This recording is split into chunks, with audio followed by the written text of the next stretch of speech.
Hello दोस्तों, मैं आपका दोस्त जादूगर अख्तर। आज धर्म की नगरी चित्रकूट धाम से आप सभी के साथ में, सभी के बीच में लेकर के आ रहा हूँ मैं अपना जादुई सफ़र। और यूपी के चित्रकूट में बहुत सारी प्राचीन चीज़ें हैं देखने लायक, जहां आप चित्रकूट में आकर के बहुत सारी प्राचीन चीज़ों को देख करके अपने आप को अनुभूत कर सकते हो और अपने आप को एक प्राचीन चीज़ों को देख करके बहुत ज़्यादा एक एक्साइटमेंट वाली चीज़ें हैं। इतनी सारी चीज़ें यहाँ पे घूमने के लिए, बहुत सारे तीर्थ स्थल हैं जहाँ पे बहुत सारी जगह के लोग आते हैं। चित्रकूट धाम के स्टेशन के बाहर जैसे ही आप निकलेंगे तो यहाँ पे चारों तरफ बाहर से, बिल्कुल बाउंड्री के बाहर से लॉज है, होटल है। आपको रुकने की व्यवस्था बहुत आसान तरीके से यहाँ पे मुहैया हो जाती है। ज़्यादा दूर जाने की ज़रूरत नहीं है, बिल्कुल स्टेशन के नज़दीक सारी चीज़ें हैं। और खाने पीने की होटलें भी हैं, रुकने के लिए, ठहरने के लिए लॉज है और बहुत सारी चीज़ें हैं। पास में ही मार्केट है बहुत ऐसा मार्केट है कि आप नेचुरली ये समझ लो एक छोटा सा शहर है।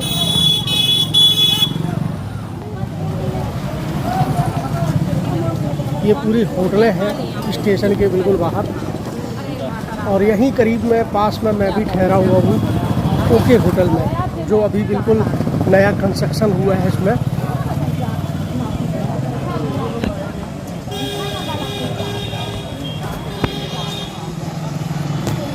तो आप जब भी चित्रकूट धाम आएँ तो बिल्कुल निश्फिक्र आएँ। यहाँ रुकने की और ठहरने की, खाने पीने की पूरी व्यवस्था पास में ही है। और बहुत बड़ा एरिया नहीं है, छोटा सा है, लेकिन घूमने के लिए बहुत सारे तीर्थ स्थल हैं जहाँ पे आप जा सकते हैं और अपने भक्ति भाव में डुबकी लगा सकते हैं। अपनी बहुत सारी चीज़ों को देख करके प्राचीन काल की आप आनंद उठा सकते हैं। चित्रकूट धाम से मैं आपका दोस्त जादूगर अख्तर।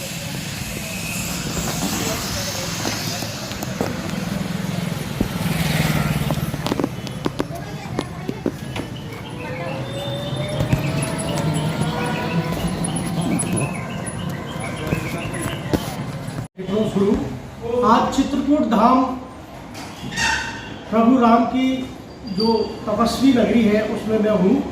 इस शहर को बहुत ही प्यारे नाम से भी, संस्कारी नाम से भी पुकारा जाता है। और वो सब जानने के लिए, इस होटल की विशेषताएं जानने के लिए मेरे साथ में बहुत ही प्यारे मित्र होटल के। हेलो सर, क्या नाम है आपका? अंकित केसरवानी जी है, और इनसे सुनेंगे और समझेंगे चित्रकूट के बारे में कुछ जानकारी। बताएं सर, आप होटल के बारे में। जी सर, नमस्कार। मैं अंकित केसरवानी, होटल एकेन से। हमारे चित्रकूट में बहुत ही आध्यात्म और बहुत ही पवित्र नगरी है। भगवान श्री राम, मर्यादा पुरुषोत्तम श्री रामचंद्र जी की एक कर्मस्थली रही है। जब उन्होंने अपने 14 साल के वनवास काल में 11.5 साल यहाँ पर व्यतीत किए। यहीं पर उनसे मिलने उनके छोटे भाई भरत भी आए। यहीं से सीता का हरण भी हुआ। यहीं से पूरी प्लानिंग हुई उनकी रावण तक पहुंचने की और रावण को मारने की। सारा कुछ प्रायोजन ये चित्रकूट से ही प्रारंभ होकर चालू हुआ। मतलब ये धर्म की नगरी है? जी, ये बिल्कुल धार्मिक नगरी है। और ऐसी नगरी जो है माँ मंदाकिनी के किनारे, माँ मंदाकिनी के किनारे हमारा चित्रकूट पूरा बसा हुआ है। बहुत दूर दूर से लाखों करोड़ों में यहाँ पर उनके भक्त जो है हर महीने की अमावस्या में लाखों लोग यहाँ आते हैं उनके दर्शन के लिए। हमारे यहाँ जिस पर्वत में भगवान श्री राम रहते थे, उस पर्वत को कामदगिरी पर्वत कहते हैं। वो पहले केवल पर्वत था, लेकिन जब भगवान राम ने वहाँ पर अपने 11.5 साल गुजारे तो जाते जाते पर्वत जी ने प्रभु से कहा, प्रभु मेरा भी कुछ उद्धार कर दो। तो प्रभु ने बोला, कामद भयगिरी राम प्रसादा और होगा था भारत विसादा। मतलब कि जैसे कोई भी भक्त मेरा नाम लेके मेरा स्मरण करके अपने पापों से अपने उससे मुक्ति पा लेता है, वैसे ही जो भी व्यक्ति जो भी दर्शनार्थी आपके इस पर्वत की परिक्रमा करेगा और उसको एक तक निगाह कर लेगा उस पर्वत की ओर, उसका दुख दर्द हमेशा के लिए अपने आप दूर हो जाएगा। बहुत अच्छी बात है। अच्छा, ये धर्म से और आस्था से जुड़ी हुई एक नगरी है जी, और उससे बहुत ज़्यादा पूरा एक तरीके से कहा जाए सराबोर है जी। और अभी अभी आप देख रहे हैं कि आपका जो नया होटल है, मैं यहाँ ठहरा भी हूँ, मेरा शाम का प्रोग्राम भी है आपके शहर में चित्रकूट में, तो इसका बहुत अच्छा कंस्ट्रक्शन है, बहुत अच्छी साफ सफाई है। इसके बारे में आप बता सकते हैं कि आपके यहाँ क्या क्या व्यवस्था है, क्या सुविधाएं हैं, जो आपके यहाँ लोग आते हैं उनको आप क्या क्या सुविधाएं प्रोवाइड कराते हैं? सर ये बहुत अच्छा आपका सवाल है। ये हमारा एक छोटा सा होटल है, हमारे चित्रकूट जो नगरी है, चित्रकूट जो नगरी है उसमें जो डिस्ट्रिक्ट हेडक्वार्टर है जो कि आपको रेलवे ट्रांसपोर्ट और रोड ट्रांसपोर्ट से जोड़ता है, वो हमारा करवी रेलवे स्टेशन के ठीक सामने हमारा ये होटल है, छोटा सा होटल AKE, जिसमें हम लोगों को रुकने के लिए कम पैसे में अच्छी सुविधा देने की कोशिश करते हैं। हमारे यहाँ रूम जो है बहुत ही बजट में रूम अवेलेबल है, लेकिन रूम की क्वालिटी हमने बहुत ही अच्छी रखी हुई है और रूम के साथ साथ उनको डबल बेड है हर रूम पे, अटैच लैट्रिन बाथरूम है, उसके साथ गीजर लगा हुआ है, खाने के लिए उनको चाय नाश्ता के लिए हर चीज़ की व्यवस्था करा देते हैं। कस्टमर को कहीं भी किसी चीज़ के लिए परेशानी नहीं होती। तो 24 आवर्स उसको RO का पीने का पानी मिलता है। कोई भी अगर समस्या है तो इमीडिएट उसको रिजॉल्व किया जाता है। बहुत अच्छी बात। हमारे यहाँ जो भी गेस्ट आए हम कोशिश करते हैं वो कि वो खुश होकर जाए और फिर अगली बार जब आए तो 4-6 लोगों को साथ में लेकर आए। बहुत अच्छी बात है। ये आपके होटल की और इस शहर की विशेषताएं हो गई। अभी पिछले कुछ दिनों से आपने अगर देखा हो या सुना हो, टीवी में 10 दिन से 12 दिन से बहुत अखाड़ा और एक प्रकार के बागेश्वर धाम के महाराज के बारे में आप कुछ जानते हैं? जी, उनके बारे में हमने ऐसे ही नेट पे और फेसबुक वगैरह में सुना है। हाँ, वो काफ़ी ख्याति प्राप्त और बहुत परम तपस्वी लोगों में उनकी गिनती होती है। अच्छा, अब मतलब एक मिनट रुकिए। मैं पिछले 22-23 साल से जादू के शो कर रहा हूँ और जो वो महाराज कर रहे हैं वो मैं बचपन से कर रहा हूँ। जब मेरी उम्र 6-7 साल की थी तो ये मैं पहले बता दिया करता था लोगों को, आपके साथ में ये है, ऐसा वैसा। इसे सिर्फ एक योग और कला कहा जाएगा। नहीं, आप पहले समझिए मेरी बात, योग और कला कहा जाएगा। अगर किसी व्यक्ति के अंदर में कोई ये बोल दे कि खुद से भगवान आ गए या किसी चीज़ के अंदर में वो खुद के ऊपर में दावा करे, तो समझ लो कि वो दावा उसका खारिज है। जबरदस्ती का दावा ठीक नहीं होता। या तो फिर जो श्याम मैन जी ने लगाया है उनके ऊपर में आरोप, एक आरोप कहा जाएगा, अभी सिद्ध नहीं हुआ है, सिद्ध होने के बाद उनको आरोप कहा जाएगा, तो उन्हें आपको सिद्ध कर दें। ये वो लोग होते हैं उनके पास आए हुए। ये तो मैं भी हर प्रोग्राम के अंदर में एक बार 2 लोगों को बुला के करता हूँ, जिनको मैंने आपके शहर में आया हूँ। आज मेरे शो में ये होगा, 2 लोगों को बुलाऊंगा, उनकी पूरी हिस्ट्री बता दूंगा।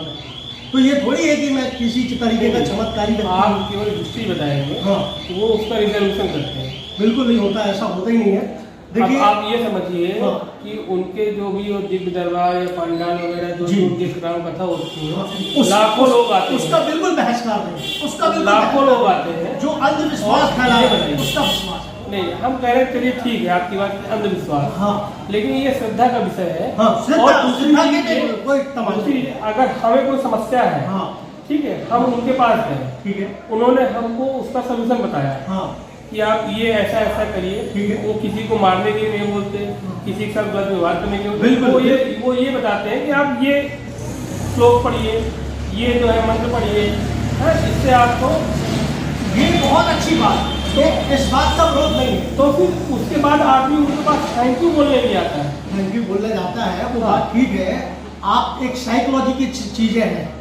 आप किसी वर्क को रोज कर रहे हैं, आप होटल में हैं, आप होटल के बारे में बहुत अच्छे से रोज कर रहे हैं, प्रैक्टिकल ज्ञान है आपके पास। ऐसे वो व्यक्ति एक जगह बैठ करके रोज उसी चीज़ को कर रहा है, तो ये हम कह सकते हैं उसका अभ्यास है। हम ये नहीं कह सकते उसके अंदर में साक्षात भगवान आते हैं अब देखिए वो इन चीज का ब्लेम करते हैं। वो मैं नहीं जानता। हाँ, वो इन चीज वो को मैं नहीं blame जानता। करते हैं। तो ये अंधविश्वास फैलाने वाली बात है। देखिए हमारे हिंदू धर्म में कहावत है, जाती रही भावना जैसी फिर मुहूर्त देखी तुम कैसी। वैसी हाँ, ठीक है। हाँ हम लोग पत्थर में भगवान को पूछते हैं। बिल्कुल बिल्कुल, ठीक है। बिल्कुल। है श्रद्धा है, भाव है, हमारे साथ कुछ भी अच्छा हो रहा है, खराब हो रहा है, हाँ। सब उन्हीं के, हम समझते हैं कि सब उन्हीं के द्वारा हो रहा है। अच्छा ठीक है। ठीक है। अब उसमें हमारे साथ अगर कोई समस्या कंटिन्यू बनी हुई ठीक है, है। हम बहुत परेशान हो गए, हमें कोई बीमारी है अंदर से, हमें कोई कमजोरी है अंदर से, हम डॉक्टर के यहाँ, वैद्य के यहाँ, मतलब दुनिया का हर जो भी जहाँ भी हम जा सकते हैं वहाँ हो क्या है हमको, लेकिन आज तक कोई फायदा नहीं हुआ। मान लीजिए हम वहाँ चले गए, ठीक है, वहाँ जाने के बाद से उनके बताए हुए रास्ते में चले, हाँ। और हमको कुछ लाभ हुआ। लाभ हुआ ठीक तो है। अब ये इसको आप क्या कहेंगे? ये लाभ हुआ तो आप उसको लाभ तक रखें। हमारे कहने का मतलब ये है, जो श्रद्धा भक्ति और भावना अंदर से जागृत होती है भगवान के प्रति, भगवान की आस्था के प्रति, उस पर हम किसी तरीके से कोई भी प्रश्न खड़ा नहीं कर सकते। आप भी मानव हैं, हम भी मानव बिल्कुल हैं। बिल्कुल। बस हम ये चाहते हैं कि कोई साधारण व्यक्ति ऐसा ना किसी रास्ते में चला जाए कि वो अंधविश्वास में फंस जाए। हमारा सिर्फ इस बात का बहिष्कार है, हमारा इस बात से बिल्कुल बहिष्कार नहीं है कि आप धर्म और आस्था के उसको कर, मगर इस बात से बहिष्कार की आस्था की आड़ में आप किसी को अंधविश्वास के बिल्कुल सिर्फ इतना अंधविश्वास ही होता है। देखिए अंधविश्वास और आस्था में फर्क क्या होता है? आस्था और अंधविश्वास में फर्क ये होता है कि अगला आदमी अगर ये कह रहा, हम अंधविश्वास करते हैं आपके जी, ऊपर, जी। आपने कहा कि तुम्हें ये बीमारी है, तुम उसको जाके उसका हाथ पैर तोड़ दो, हाँ, या उसको जाके उसकी बलि चढ़ा दो, ये अंधविश्वास है। ये गलत है। ये गलत अगर है। आपने हमसे कहा कि आप बेटा ये सुबह ऐसा ये काम करो, उठ के ये मंत्र का जाप करो 10 बार, और ऐसे ऐसे ऐसे ऐसे अपने वो ग्रंथों से, हाँ? वो ग्रंथों से, उसका वो हमारे ग्रंथ में लिखा हुआ, हर किसी सर्टिफाइड, ठीक है, सर्टिफाइड वो हमने किया, उससे हमें लाभ होगा। तो अब हमारे लिए क्या है? हमारे लिए भगवान के बाद दूसरे भगवान तो मतलब जो हमें दिखाई दे रहे हैं, हम तो उन्हीं को मानेंगे ना जिससे हमें बेनिफिट हुआ है। देखिए डॉक्टर को आप डॉक्टर मानेंगे ना, डॉक्टर को भी भगवान की कैटेगरी में मानते हैं, doctor is equivalent to God. देखिए यस, आपकी बात सही है बिल्कुल, बट क्या है, वो भी तो एक हमारी तरह मानव, बिल्कुल बिल्कुल, हाँ। लेकिन ये है कि उसने उस चीज को कर्तव्य में, कार्य श्रेणी में लाया है, इसीलिए वो हमारे लिए सेवा दे पाता है।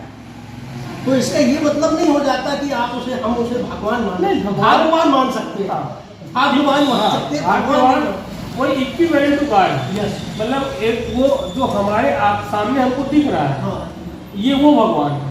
एक तो भगवान है जो हमारे सामने नहीं है, लेकिन हम उसको मानते हैं। देखिए बहुत ज्यादा दुनिया में सबसे पहले अगर हमें भगवान मानना है या भगवान जैसी चीज कोई है, सबसे पहले तो हमको जिसने जन्म दिया, हमारे माँ बाप, हमारे प्रथम सबसे पूजनीय माँ और बाप है। और उसके बाद सारे लोग जानते हैं संसार में, ये कोई नई बात नहीं है, हमारे परम गुरु जी होते हैं, क्योंकि वो हमें मार्गदर्शक देते हैं, जीने का तरीका बताते हैं, किस तरीके से जीना है, क्या खाना है, क्या पहनना है, क्या होना है, किस तरीके से अपने लाइफ को चलाना है।